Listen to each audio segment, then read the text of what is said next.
Senhor presidente, eu gostaria de me posicionar a respeito do assunto que mistura e não mistura, porque tem relação, né, com o debate que houve ontem aqui sobre a sistolia fetal e o projeto 1904, que está tramitando na Câmara de Deputados.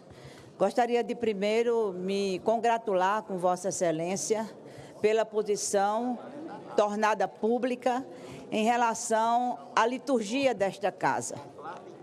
Esta é considerada a casa alta. Aqui chegam geralmente pessoas com larga experiência política, alguns que já foram ministros, alguns que já foram governadores e governadoras, outros que já foram prefeitos, vários que já foram deputados estaduais, deputados federais. Então, há, de fato, um ambiente que precisa ser considerado como um ambiente de debate. O que eu vi aqui, ouvi, eu não assisti tudo, tem muito a ver com isto. E acho que o pronunciamento público de Vossa Excelência, primeiro de que, uma vez chegado aqui, o famigerado projeto 1904 não terá o tratamento que teve na Câmara, onde a urgência foi aprovada em 23 segundos e onde o próprio autor disse que é um projeto para retaliar determinado partido que o colocou no Supremo Tribunal Federal. Se o PSOL tirar a queixa, ele retira o projeto de tramitação. Então, o que está se debatendo aqui é, evidentemente, posições ideológicas. Foi dito aqui claramente. São posições ideológicas, não é defesa da vida. Foi dito também aqui por um dos oradores que a mulher pode ter o direito de gerir e de gestar um filho fruto do estupro, se ela quiser. E por que é que ela não pode ter o direito de estuprada interromper a gravidez, como prevê desde 1940 o Código Penal?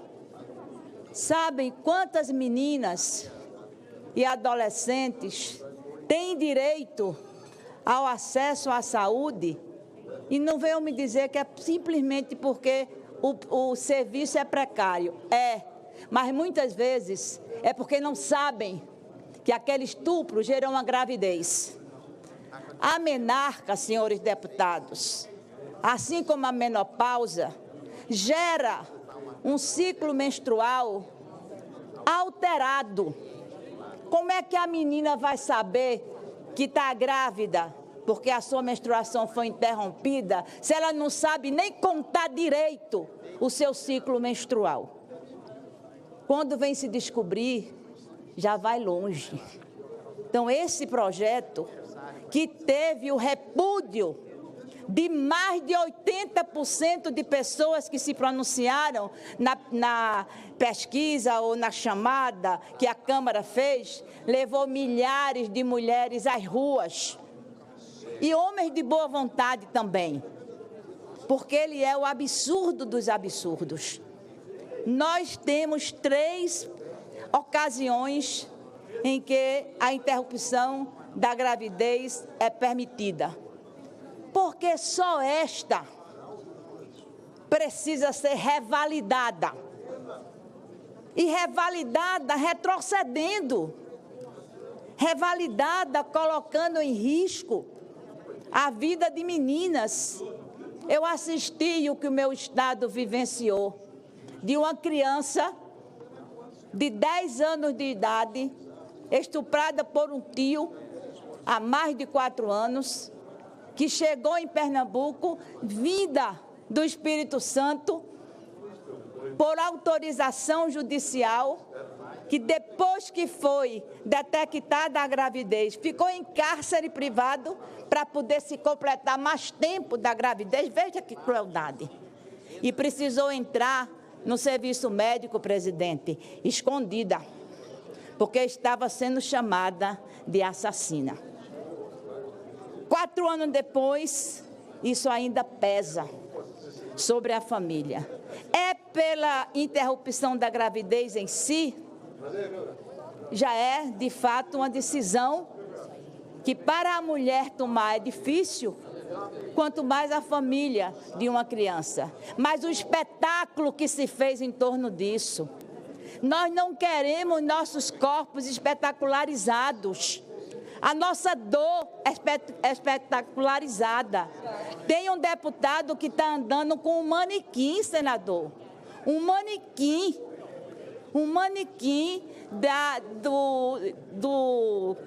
Sim, não é um manequim do feto, é um manequim da mulher, apresentando como são os órgãos do aparelho reprodutor, mostrando em cima de uma mesa, de um plenário.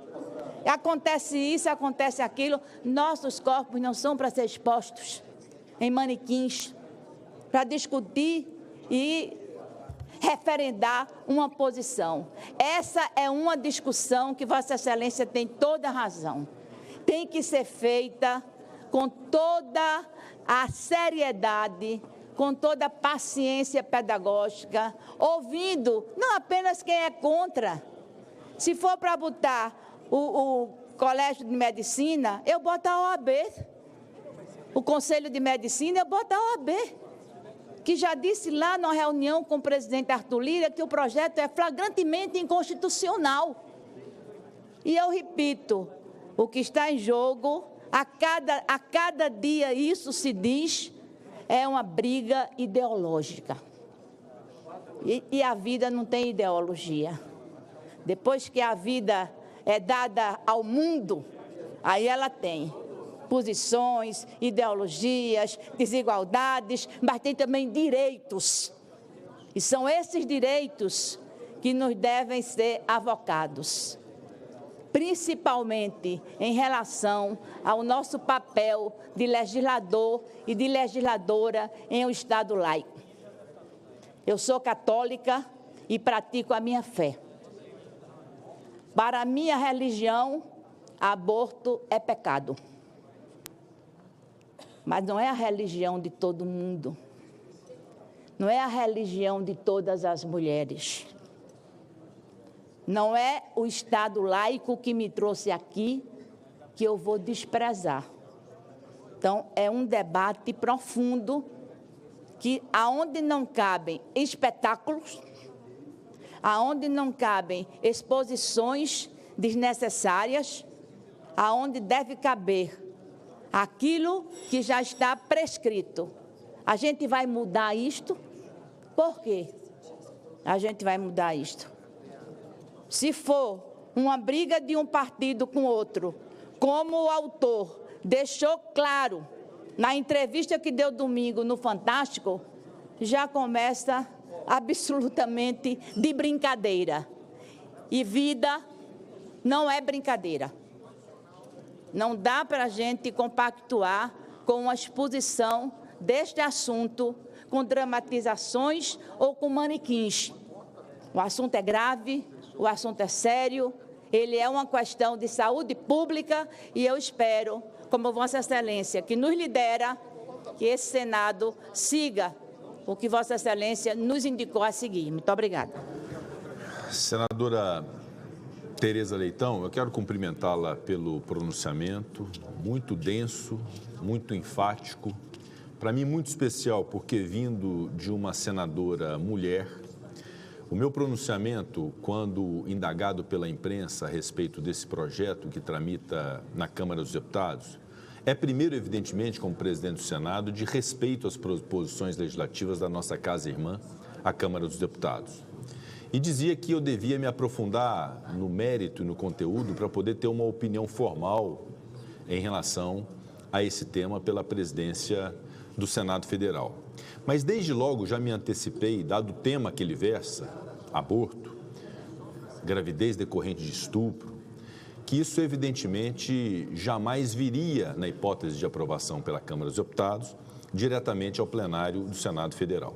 Esse compromisso eu reafirmo publicamente, às senadoras mulheres inclusive, de que ao chegar ao Senado eventualmente um tema dessa natureza, ele será submetido às comissões próprias do Senado Federal para que haja o debate que Vossa Excelência, inclusive, expressa muito bem aqui no plenário do Senado nesse instante. E, em segundo lugar, que um tema dessa natureza, de fato, é muito importante ouvir a posição das senadoras mulheres. Nós temos uma bancada feminina que eu tive a honra e a satisfação de criar no Senado Federal em 2021, quando assumi a presidência do Senado, que, entre outras missões relevantes, há inclusive essa, dos direitos das mulheres, e um tema dessa natureza que, evidentemente, toca de maneira muito profunda as mulheres brasileiras, aqui representadas por todos, mas de maneira muito especial pela bancada feminina do Senado Federal, hoje liderada pela senadora Leila Barros. E disse também na minha entrevista, e reafirmo aqui publicamente, algo sob o ponto de vista técnico, jurídico e político. Despido de qualquer sentimento outro que não seja esse, despido inclusive de aspectos de valores morais, éticos e religiosos. Cada um tem a sua e cada um tem o seu posicionamento e nós temos que respeitar todos os posicionamentos. Mas há uma lógica jurídica derivada de uma legislação concebida no Brasil que estabelece o aborto como crime. Essa é a realidade. E diversas manifestações, inclusive, é muito importante não confundi-las entre uma dúvida sobre se aborto deve ser permitido ou não permitido. Essa dúvida havia recentemente, em agosto do ano passado, com uma pauta no âmbito do Supremo Tribunal Federal, sobre a qual eu me pronunciei, inclusive, porque achei indevida, porque não é papel do Poder Judiciário decidir sobre a criminalização ou não do aborto no Brasil. Esse é um papel do Legislativo e da política brasileira assim decidir, e me posicionei nesse sentido naquele instante, reconhecendo que a legislação penal brasileira define o aborto como crime, tanto o aborto provocado com o consentimento ou sem o consentimento da gestante, com gradações de penas. Então, há uma lógica, a proibição do aborto na lei penal, isso é uma lógica que a senadora Soraya subiu à tribuna ali para dizer a respeito dela, e não é isso que está em jogo. E se em algum momento teve essa discussão, quando houve aquela discussão sobre a legalização da interrupção da gravidez, até 3 meses de gravidez, etc. E muitos aqui se manifestaram contrariamente, sobretudo porque vindo do Poder Judiciário e não de uma discussão política no âmbito do Poder Legislativo. Mas essa mesma lei que define o aborto como crime também define causas e circunstâncias em que se deixa de punir a mulher ou quem pratica o aborto, que é nas hipóteses legais da gravidez que gere risco de vida para a mãe e da gravidez decorrente do ato violento e abominável que é o estupro, que é um crime hediondo. Então, essas situações garantem a interrupção da gravidez, a lei penal assim decide que garante a interrupção da gravidez. E o Supremo Tribunal Federal estabeleceu no passado uma terceira causa, que é a anencefalia, que é a não expectativa de vida, capaz também de gerar e de não punir a mãe que pratica o aborto.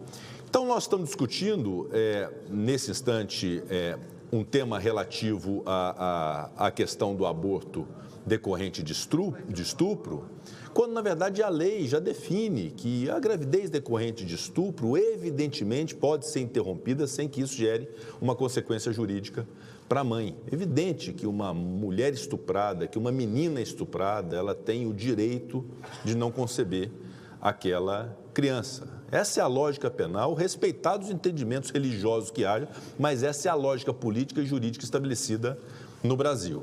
Quando se discute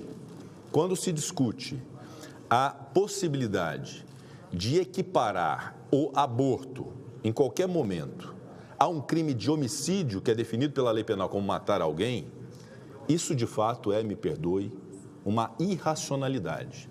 Isso não tem o menor cabimento, a menor lógica, a menor razoabilidade de se punir a título de homicídio, que pressupõe matar alguém com vida, gerada após o parto, com o aborto. A lei penal distingue muito claramente o que é aborto e o que é homicídio. Essa inovação muito infeliz, ela inclusive coloca em xeque a própria ciência do direito penal. O direito penal é uma ciência, não é uma vontade de nós legisladores simplesmente fazer aquilo que nós achamos que tem que acontecer. Há regras, há base empírica, há direito comparado, há uma lógica, há uma proporcionalidade de pena. Imagine punir aborto com pena de 6 a 20 anos equiparado a homicídio. O que nós vamos fazer com o próprio crime de homicídio? O que nós vamos fazer com outros crimes, como o próprio estupro? Então, de fato, nós temos que ter responsabilidade penal ao legislar em matéria penal. A defesa sobre se aborto deve ser permitido ou não, essa é uma discussão política que se trava. Se a interrupção da gravidez deve se dar até determinado prazo ou não, isso é uma outra discussão política. Mas equiparar aborto ao homicídio é, de fato, uma irracionalidade sobre todos os aspectos. E eu acho que essa ponderação nós, de fato, temos que fazer. Eu acho que todos tinham que colaborar nessa compreensão, porque é plenamente possível defender suas teses, defender suas causas, com argumentos e com um mínimo de racionalidade e de razoabilidade. E esse projeto, da forma como está concebido, de fato, definitivamente não me parece minimamente viável. Obviamente que eu respeitarei, caso chegue aqui, vou mandar para as comissões, ele vai ser discutido, é direito dos senadores decidirem, não é? Mas, de fato, da forma como ele está sendo tratado, com uma equiparação legal entre homicídio e aborto, me parece que toda a academia, toda a doutrina, todos os juristas e grande parte da população vai reconhecer que isso não é possível. Então, nós temos que ter, na defesa das nossas causas, todo o direito de todos os argumentos possíveis, mas algum limite, inclusive ético, na abordagem desse tema, sobretudo sacrificarmos as ciências do Brasil e o direito penal, que é uma ciência posta à solução de conflitos e não à criação de conflitos. Então, eu agradeço Vossa Excelência, eu quero dizer do meu compromisso como presidente, inclusive de defender aquilo que a bancada feminina decidir na sua deliberação, que me parece que deve acontecer nos próximos dias, justamente porque um tema desse não pode passar desapercebido e não pode passar à margem do que é o entendimento das mulheres senadoras e o meu compromisso de ouvi-las no encaminhamento a ser dado, nessa matéria e em outras matérias que interessem às mulheres do Brasil. Com a palavra, senador Flávio Arnes.